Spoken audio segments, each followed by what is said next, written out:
Hey pen people, I have a really cool pen to show you today. I'm really excited about this. This is the Lamy Studio Glacier Edition, and this is actually not my pen. Somebody that I am connected to through Instagram, I saw their post about the Lamy Studio, and it's a pen I've had my eye on for a long time, but I've never picked up because it's, I generally stick to lower cost pens. This pen is about $80, so typically a little bit out of my price range.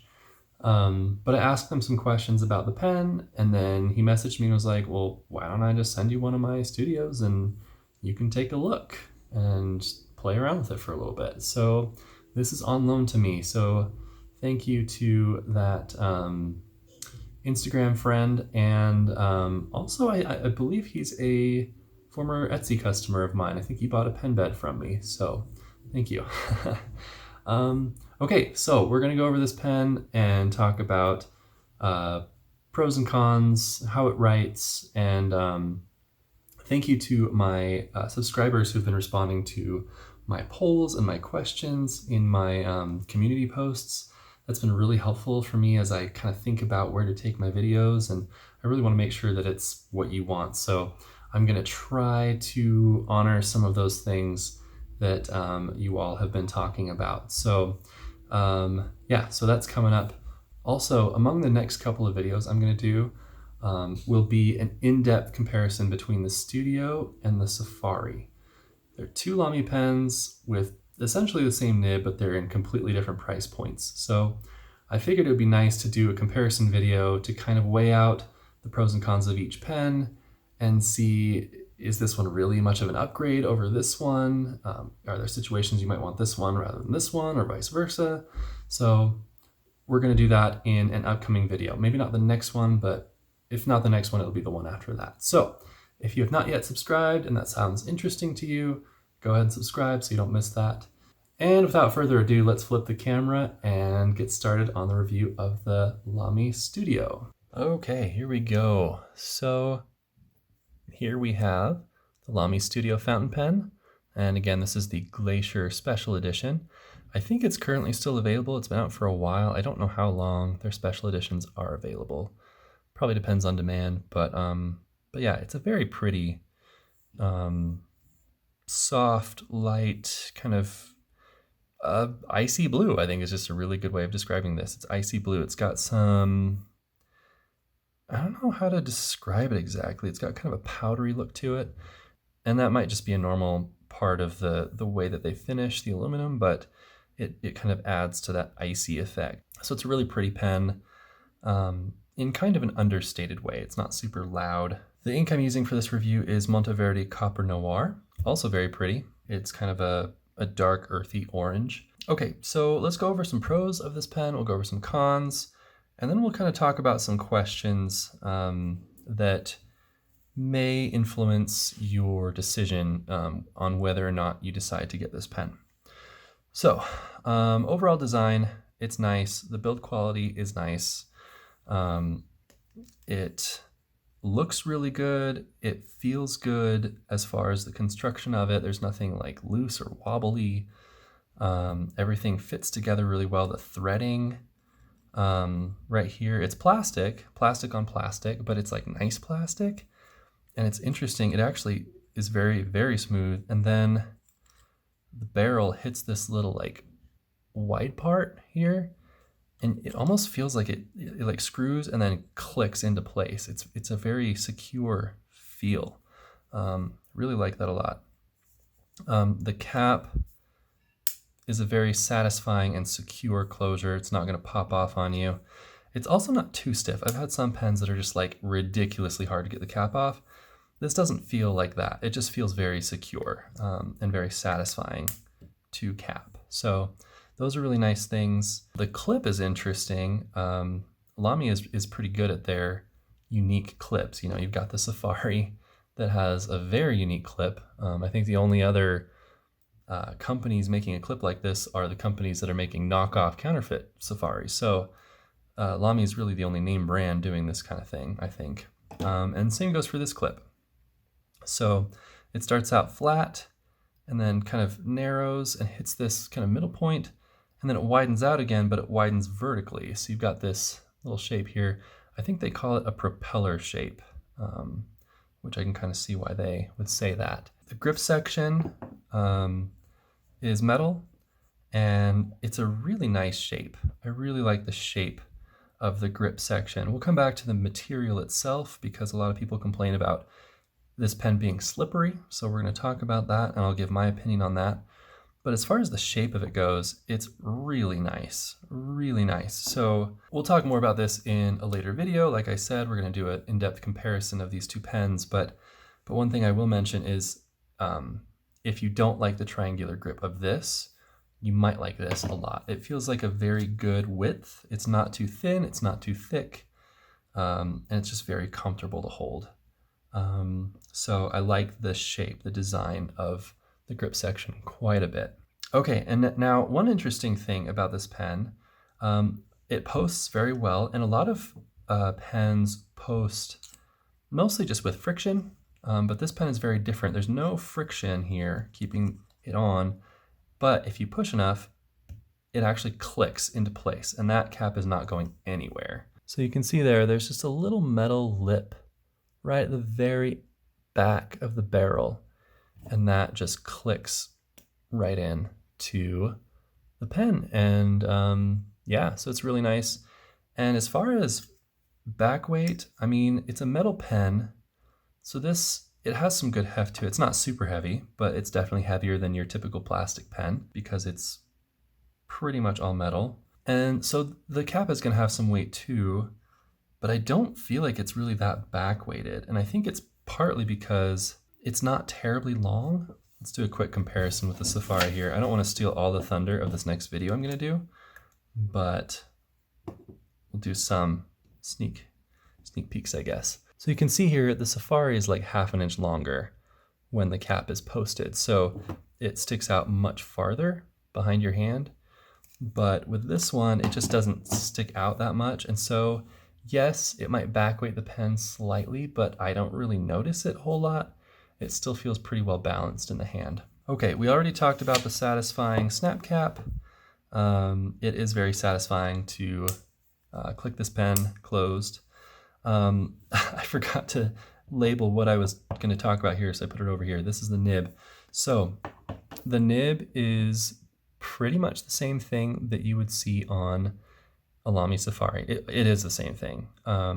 So that's nice because it's very replaceable, super easy to replace. Probably the #1 easiest pen to replace the nib of, because you don't have to worry about the feed or anything. You just slide that nib right off, put another one on, and you can buy them separately. So that's pretty nice. And this nib, I mean, in any brand, I think that you're going to see some variations in how a pen nib writes from pen to pen. Like you might buy 2 Lamy Safaris and they might write totally differently, even if they have the same nib size. So I have a fine here and a fine here. Yes, this one is a black nib, but I don't think that really changes much. If anything, the black nib would make this pen drier, but this pen is actually quite wet. And this pen writes much, much finer than this one, even though they're both fines. Again, I don't know if that's a variation in how each individual nib was polished, or if they do something a little different with the studio. I could be wrong, but Goulet Pens has a really cool video where they take a tour of the Lamy factory where they make all their pens. It's really, really cool. It's impressive. The factory is, and their whole process. And I could be wrong, but I want to say that the more expensive Lamy pens like this get a little bit more attention to detail as far as quality control and performance than these do. So it's possible that someone spent a little more time with this nib, but again, I don't know. Okay, so there are some cool color options out there, and they come out with limited editions periodically, so that's fun. There's some good options as far as color. Okay, let's go over some cons. And some of these things are on both the pros list and the cons list because there are pros and cons to some features of this pen. So let's look at this clip. So it's really cool, really pretty. It's very functional. It's tight, but this kind of rounded shape makes it very easy to clip to things. The one problem, and this is something that my pen friend who sent this to me actually pointed out, is that because it's thick here, narrows down, and it's thick here, it actually becomes very flexible this way as well as this way. And that means that as you clip and unclip this pen from your pants or your purse or your shirt pocket or whatever, there's going to be some side-to-side movement of this clip. And that can cause issues with the finish of the pen. You can see how it is scratched right there.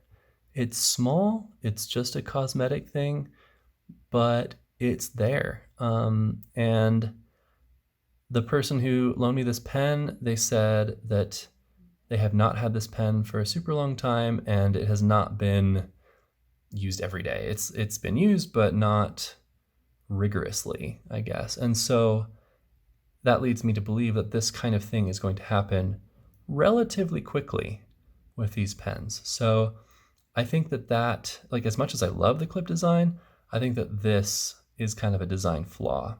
And I think part of the reason for that is that this clip, like a lot of clips, starts as just a metal sheet, and then it gets moved through a machine of some kind that bends that metal sheet into a 3D shape. And so that's what happened here. So it was a flat piece of metal that got basically folded in half to make this. So you can see where those two pieces of metal came together. So that basically means there are two thin metal edges rubbing on the cap. So that's kind of where that problem comes from, I guess, of scratching the paint on this pen. So I wish that there was a way to get around that. I don't know if there's any other way to design this clip, but it's kind of a shame to just see that, that finish wearing off. Okay, let's talk about the grip section again.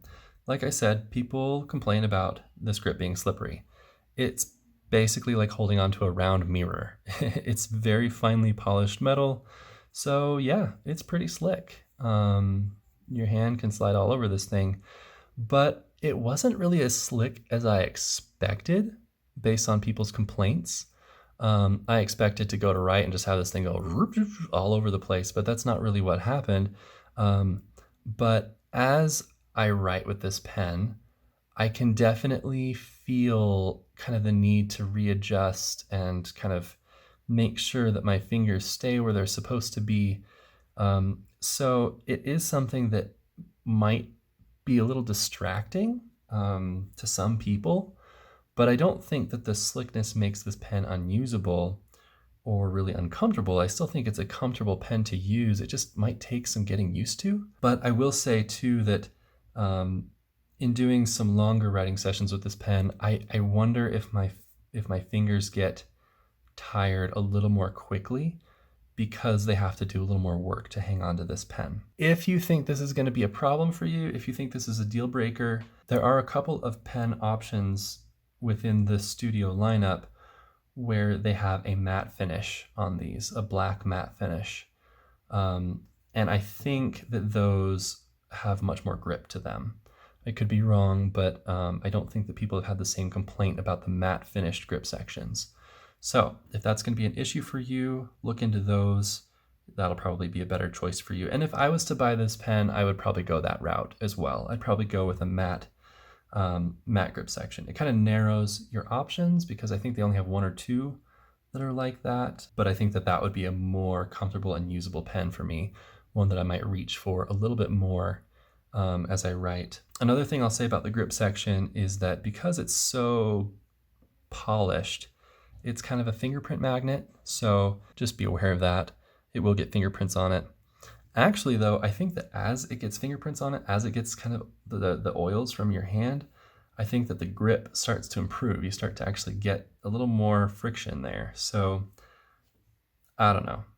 Anyway, so the last two things, the inner cap and cap wobble. So these are not big issues. They're just little things I'll point out.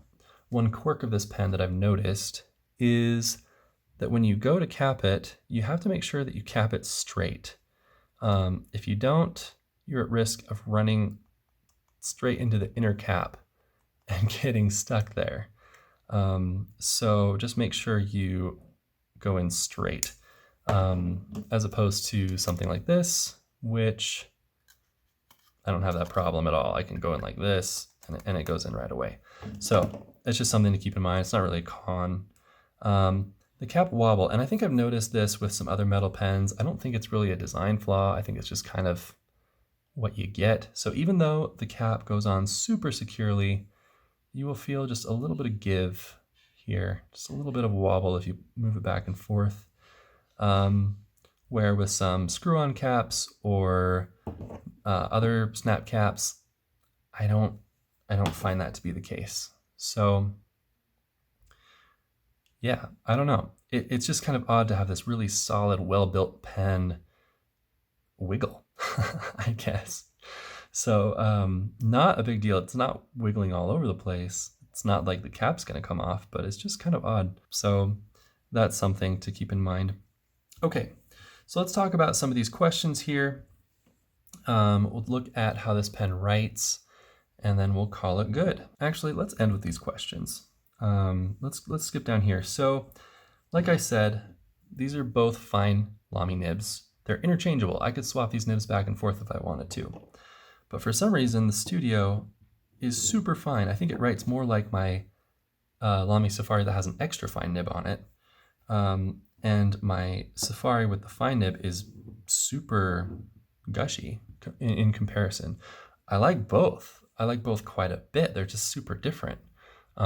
So I don't really know what that's about. If you have a Lamy Studio and a Lamy Safari, I would be really interested to know if you see a difference between the nibs, or if it just is kind of a little bit of the variation between all of the different Lamy nibs. They're all going to be slightly different. So I don't know. Which is it? So let's go to the writing sample. And again, we'll come back to these in a second here. And one of my subscribers talked about wanting to see how pens write on different kinds of paper. So actually, I put the writing sample on, so this is Rhodia dot pad. I put it on Tomoe River paper. So let's get a comparison here. Now, the papers are different, so there's automatically going to be some different characteristics with the ink and stuff. I don't see a big difference with how the pen itself writes. Let's talk about this. I think this is the second Brian Doyle quote that I've done, and it comes from this book, One Long River of Song. This is an essay collection, and I hate the word essay because I think it just triggers all of these thoughts of high school and college where you're writing these boring essays that you don't want to write and nobody wants to read. And anyway, essays can be so much fun, And Brian Doyle is one of the best. He is a pro. And so if you're a reader, if you're a book lover, get this book. Like, this is like one of my #1 book recommendations. It's awesome. Anyway, so let's talk about this little quote. It comes from a little essay called Fishering, and it's about an animal called a fisher. It's kind of like a big marten or weasel or ferret. I think it's kind of in that family, but bigger. And they're very rare.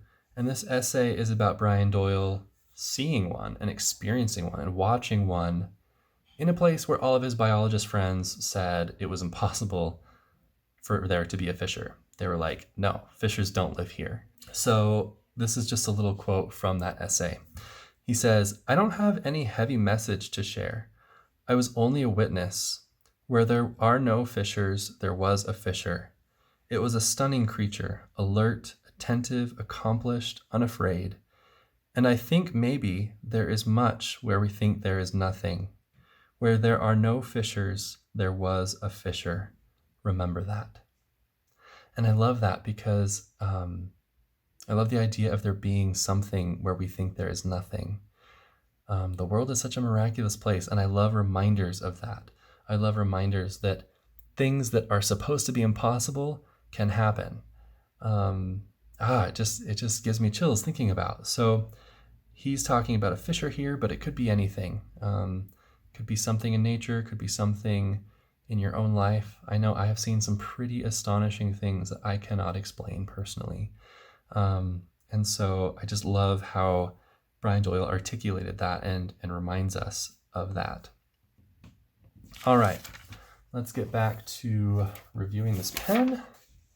So, is it worth the money?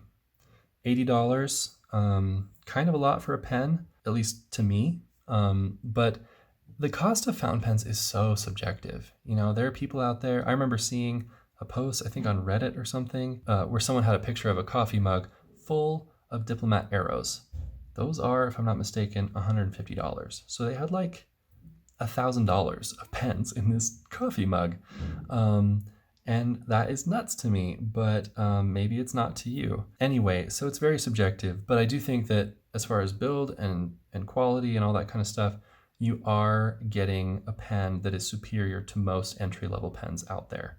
So I do feel like this pen fits comfortably into kind of the mid-range category of fountain pens with other pens of comparable prices. So I do think that it's not overpriced, but you have to decide for yourself if it's worth the money.